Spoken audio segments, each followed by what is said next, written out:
ইতালির নাপলিতে জালালাবাদ অ্যাসোসিয়েশনের আয়োজনে মহান বিজয় দিবস অনুষ্ঠিত। ইতালির প্রতিনিধি মোল্লা মনিরুজ্জামান মনিরের রিপোর্টে দেখুন ডেস্ক নিউজ।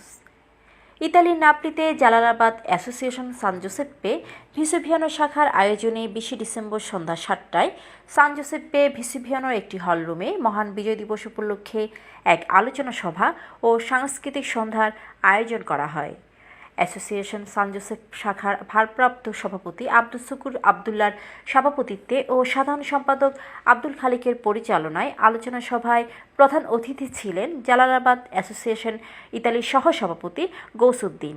বিশেষ অতিথি ছিলেন বিডি প্রেস ক্লাব ইতালির যুগ্ম সাধারণ সম্পাদক মোল্লা মনিরুজ্জামান মনির, বাংলাদেশ অ্যাসোসিয়েশন সান জোসেফের সাংস্কৃতিক সম্পাদক রাজা ইসলাম।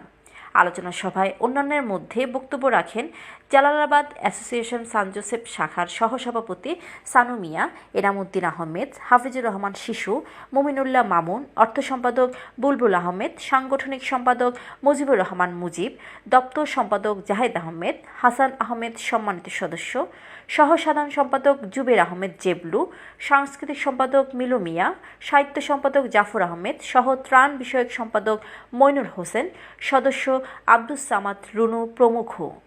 অনুষ্ঠানের শুরুতে পবিত্র কোরআন তেলাওয়াত করেন শেখ সুমেল। এছাড়াও জাতীয় সঙ্গীত পরিবেশন ও স্বাধীনতা যুদ্ধে শহীদের প্রতি শ্রদ্ধা জানিয়ে 1 মিনিট নীরবতা পালন করা হয়। Tahura Pinky, BMF television.